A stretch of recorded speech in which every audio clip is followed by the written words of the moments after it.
جينا لهنا بطبيعة الحال باش نعزيو عائلة الفقيد خونا جمال كان من الحراس اللي كانوا معايا وكانوا متواجدين من الصباح الليل.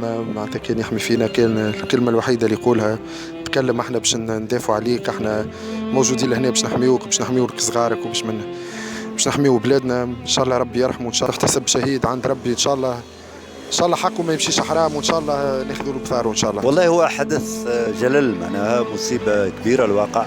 الله يرحم شهدائنا والله يشفي الجرحى منهم. انا جيت اليوم الجوسه باش نعزي وحضرت دفينة المرحوم جمال بن عبد الجليل.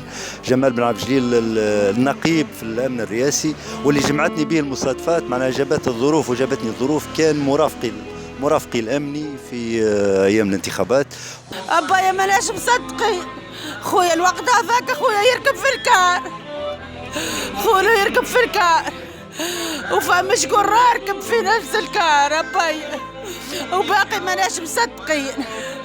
قالوا لنا ركب في الكار هكايا وركب في البلاصه الاولى، باقي ماناش مصدقين. فما عندي نسيبي يطلب صاحبه قال له راهو ما تركب في الكار هكايا وركب من قدام، ولا تلفنت قالت نتلفن يقولوا لي جمال يخدم، وتو قالوا لي جمال توفى. سمعنا كان قربات نص الليل ابايا، سمعنا كان بعد ال11 بخويا مات، واحنا ندادي ومن اللي صار الحادث واحنا ندادي يشواهم خلاوا له دارو، ظلموا له بيته، ظلموا في وجوههم، خلاو خيات صغيرين بناته تقرا في الروضه ما تعرف حد شيء، تجري في وسط العباد وتلعب يا بايا.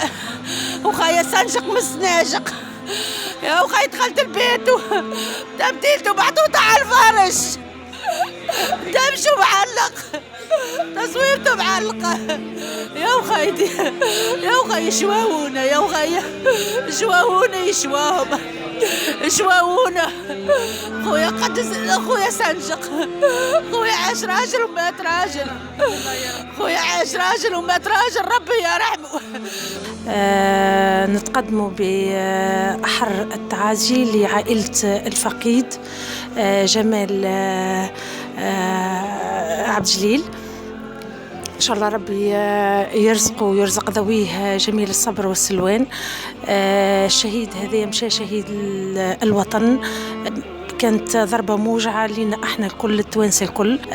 الضربة التي لا تقسم ظهرك تقويك. 23 ولا 24 عام يخدم في البلاد، وواحد عنده لا مشاكل لا عنده حد شيء، يخدم ويروح، عنده 2 صغيرات.